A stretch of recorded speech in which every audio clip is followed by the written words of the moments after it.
There have been many strange and sometimes frightening events in my life. I will tell you about one of them. About 4 years ago, when I was 16 years old, there was an incident after which I checked several times before going to bed to make sure the door was locked. That day I invited a friend over for a sleepover. I was living with my parents at the time, but they had gone to a friend's sleepover, so it was just the three of us at home, me, my older brother, who was 17 at the time, and my friend. My brother hung out with us for a while and went to bed since he had to get up early in the morning. My friend and I sat in my room watching YouTube and talking. Around 2 o'clock in the morning my friend started to fall asleep. He fell asleep very quickly. I didn't want to sleep and kept watching videos. Suddenly a noise was heard outside the house. I didn't pay attention to it because the neighbor's cats often climb on our coal box at night, and since the coal box is covered with sheet iron it is all accompanied by a deafening metallic clang, which is exactly what I heard then. Then, about 5 minutes later, a faint shadow flashed past the window in front of my monitor. It happened so quickly that in any other situation I would have thought I was imagining things, but two suspicious events in a few minutes seemed strange to me. I immediately got up from my chair and went to the front door, and damn it, neither of the two locks were locked. Then something happened that almost made me shit my pants.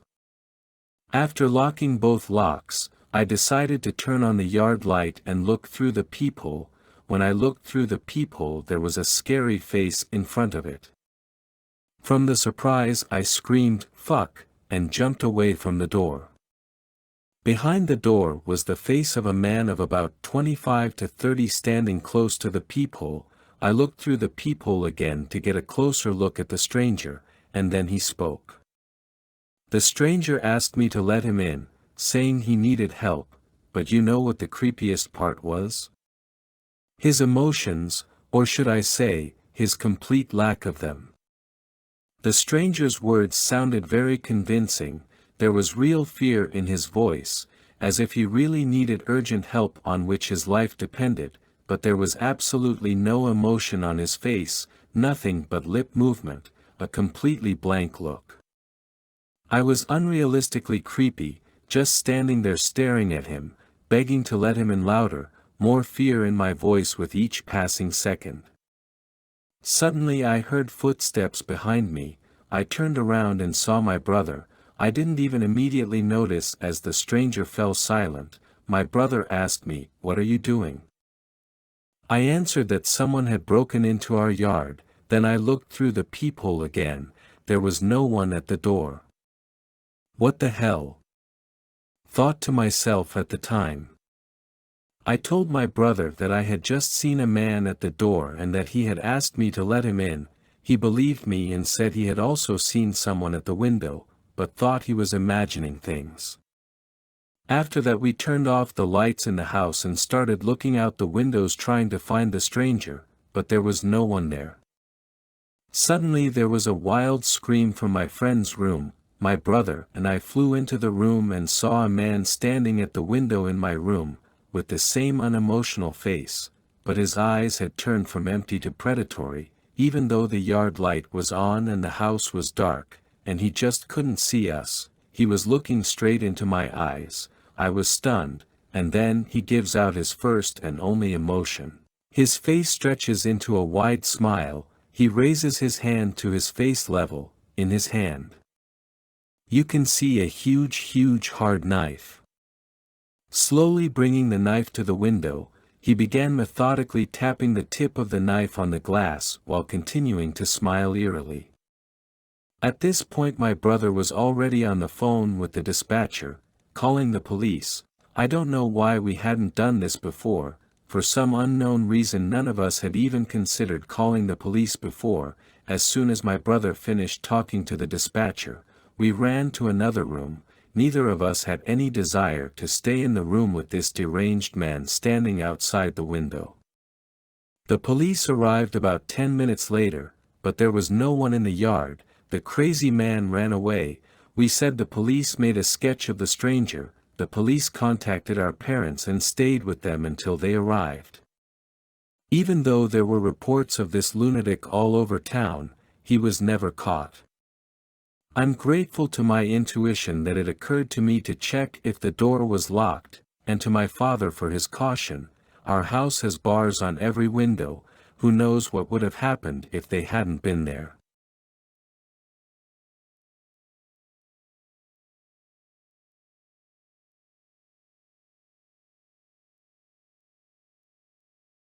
My husband disappeared 6 months ago. He just went to work one day and never came home. This event shocked all the neighbors, because something like this had never happened in our quiet suburb, surrounded by white lace fences.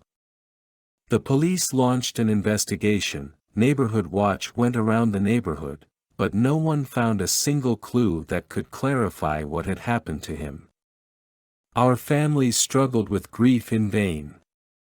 It wasn't long before the last wanted posters with my husband's face were gone, torn down or buried under new advertisements.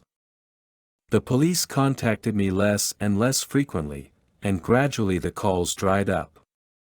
I accepted the new reality. As hard as it was, I accepted that my Rick was never coming back. And then he came back. Last week I was watering the petunias behind the house when I heard the garden gate creak open. Instinctively I turned my head. It was him. Exactly the same as the day he had disappeared. The wind was fluttering the same blonde hair, the same bright blue eyes shining, the same lips curving in a smile. In shock, I froze. We'd mourned him for so long, and yet here he was. Standing in the garden, as if he'd stepped away for a minute to get some milk. I asked him where he was. He didn't know. He couldn't remember anything about the last 6 months. Everyone was overjoyed, friends, our families. They could hardly believe their eyes. But not me. Look, I know this is going to sound crazy. Our families will never believe me, and there's no way I'm going to the police myself, unless I want to spend the rest of my days in a straitjacket. But I just know that the man sleeping in my bed is not my husband. I don't know what to do. I know in my mind that I should be happy, but no. I'm terrified. I don't really know much about the supernatural, the paranormal. I don't even watch horror movies, but this situation gives me the creeps. You just listen, I'll explain why I'm so sure. And maybe some of you will believe me and tell me what to do now. The morning after Rick returned, I made him a cup of tea. He accepted it, giving me the most radiant smile. Then he took a piece of sugar from the sugar bowl and tossed it into the mug. Since his return, our house had been in a maelstrom of feverish chaos, and I was still in shock and hadn't given it much thought at the time. But the episode itself stuck in my mind. Let it sound like nonsense, but my husband never drank tea with sugar. He thought it hopelessly spoiled the taste of the drink, and always got very upset if I forgot to add sugar to his mug. And yet that man drank tea with sugar. The next bell rang was golf. There had been a golf tournament a few days before, and Rick was visiting his mother at the time. One of his favorites was playing, so I taped the tournament so he wouldn't miss anything. He was a huge golf fan. He even canceled our anniversary once to watch the championship. But when he came home and I showed him the tape, he didn't react. No, of course he said, "Thank you," and all that, and then just asked if I wanted to have dinner. And he didn't touch the TV. And then one night I woke up around 2 and saw Rick's face just a couple of inches above mine. He was looking at me with blank eyes. "Baby, what are you doing?" I asked with a nervous chuckle. He didn't answer. For another 30 seconds he just stared right through me. And then he suddenly smiled and said, "I'm sorry, honey. I still sometimes can't believe it's real." And then he turned on his other side and fell asleep. But I didn't. Yesterday it had been about a week since his return. The neighbors got together for a party to celebrate. People from our street and neighboring streets came to assure Rick how happy they were that he was okay. He was constantly in the thick of the crowd. He was standing next to me, hugging me, or hanging around, chatting amiably with everyone he met and even the kids. Jackson, the little son of Sally, our neighbor, wanted to play hide and seek, and Rick happily went with him. And I'll tell you this. He would never do anything like that. My husband claimed he didn't like children. That's why we didn't and couldn't have kids, that's why he never played with the neighborhood kids. Especially with Jackson, Rick literally avoided him. Shortly before he disappeared, I began to suspect that my husband was just trying not to be around the boy so that no one would notice their subtle but obvious resemblance. The final nail in the coffin was Sally herself. This morning she knocked on our door. She stood on the doorstep with a big tray of pastries as an excuse to come in, but I knew she just wanted to get inside to see the situation for herself. I shooed her away and called her an annoying nuisance. And Rick just laughed and kissed the top of my head and said yes. Can you imagine? That's when I knew for sure that this man couldn't be my husband. Rick would freak out if I insulted Sally. Like I had no reason to hate her, like she hadn't been fucking my husband behind my back for years. But today it was quiet. He wasn't trying to protect her anymore. I know what you're thinking. It's quite possible that he was in an accident, hit his head, and the memories just wiped away, maybe even changing his personality. And that's a perfectly good, logical explanation, I don't argue. That's what the police would tell me if I decided to tell them my story. But you know why I'm pretty sure this man isn't my husband? He doesn't have a scar. It's as simple as that.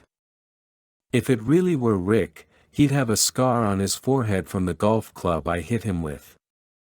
But there's nothing there. Not a trace. Honestly, I'm ready to dig the hell out of my petunias tonight, just to make sure his body is still there. I have no idea who I'm sharing my bed with, but it's definitely not my husband. So what am I supposed to do?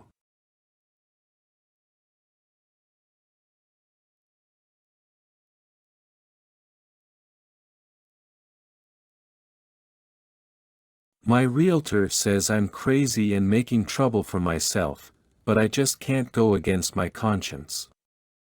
You have to know what you're getting into when you buy this house. To our potential buyer. I sincerely hope that this letter finds you in good health, and I hope that you will not be affected by the misfortunes that have befallen my husband and I in this house. For the sake of your peace of mind I could say that I would be glad to take whatever it is with me, but I do not want it at all. You see, Mark, my husband, and I bought this house a few months ago. There was a heated bidding process, but now I think we pretty much overpaid for what we ended up getting. But at the time we thought it was our dream home, we thought it was worth it. I hope it becomes a dream home for you. Or you can turn it into the perfect place. After moving in, we were in seventh heaven. I spent many nights searching for the perfect furniture and accessories to make this our home. And pretty soon it felt cozy. But good things come to an end quickly. Already in the first month of our life here, things went south. No drama, no. Just things started going missing. One day I hung my keys by the door, and then I couldn't find them. I could have sworn I left them there, but Mark would later find them under the mattress in the guest bedroom. I told him I had no idea how it came out, and at first he believed me. But it happened time after time. The keys ended up in the refrigerator, under the bathroom sink, even once in the garden hammock. And the scariest part was when we found them inside my car, locked in the garage with the engine running. That's when we started to think something was wrong. As skeptical as we were, everything that was going on was strange. At first we thought one of us was sleepwalking. Especially when we started finding food on the kitchen island in the morning or the TV on, although we definitely turned it off in the evening. No big deal, to be honest, except for the car story. We were so happy we decided to just ignore it. I wish we had left the house back then. Soon after, the gifts started coming in. We would find on the porch the corpses of animals that had been run over on the highway. With little bows tied around their necks, ears, tails. In short, on any body part whole enough to wrap it. Beautiful ribbons, neatly tied, with curled ends. Just like fairy tale presents under the Christmas tree. I screamed my head off when I first came across it. We called the police, but they couldn't help us. They just advised us to get cameras. Mark bought them the same night. Nevertheless, corpses kept showing up 3 or 4 times a week. We watched the tapes, but on those nights, around 3, the screen was black, no picture for at least 10 minutes each time. And when the camera would start filming again, the corpse was already lying on the porch and not a soul around.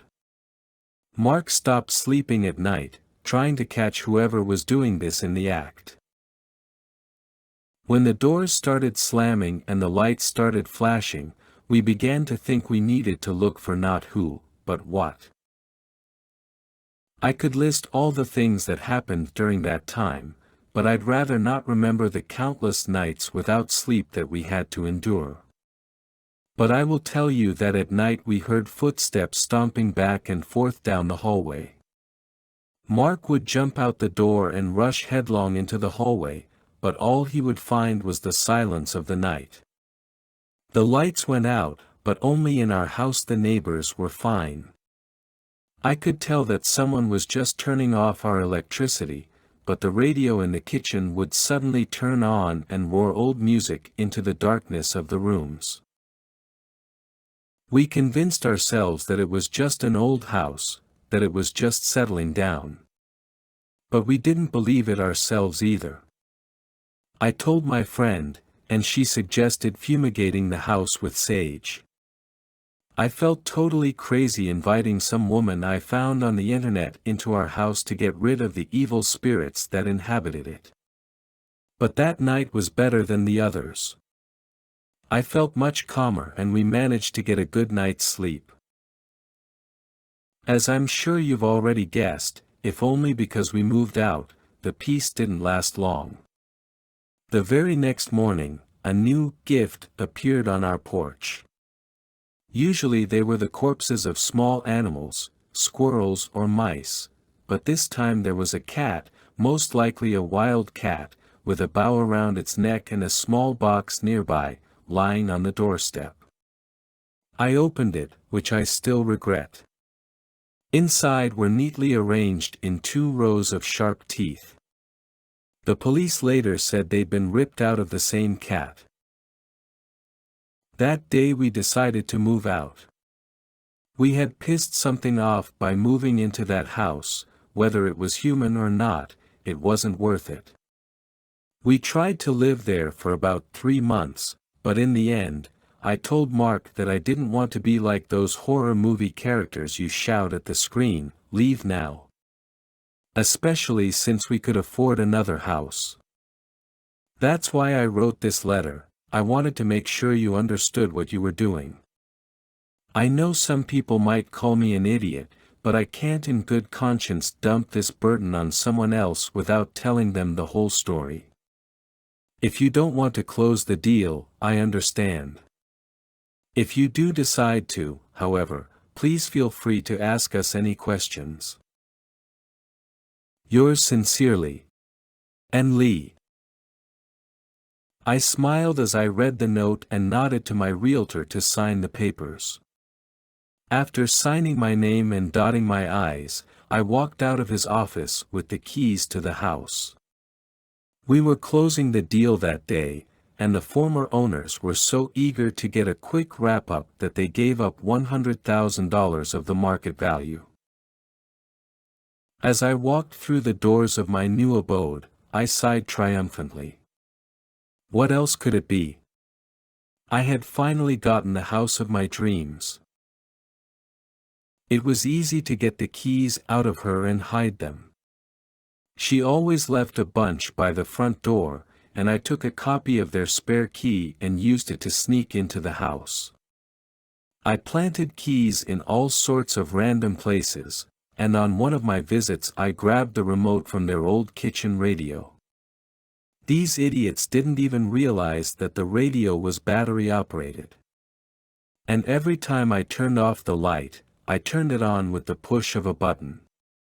And the little speakers I hid in the hallway broadcast the sound of footsteps.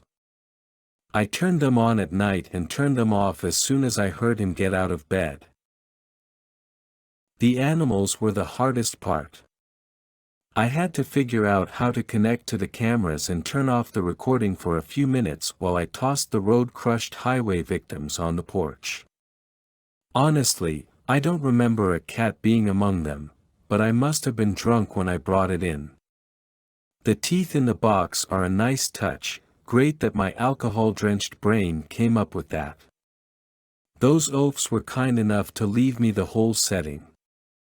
That's how they wanted to leave. That night I slept in their bed. I remembered that wild bidding and how they outbid me and took my house. But I showed them. Got the house for a bargain price and cost those rich jerks an extra $100,000. The next morning I made coffee and went out on the porch, intending to sit in a rocking chair in my own paradise and watch the world go by. When I opened the door, I was so mesmerized by the view of the lake that I wasn't looking where I was going. I lost my balance and fell, bumping my hand into something fluffy. I got up and looked down and saw the last thing I expected, a cat. A dead fucking cat. With a bow tied just like the one on my pets. And a note on the ribbon. I know what you did.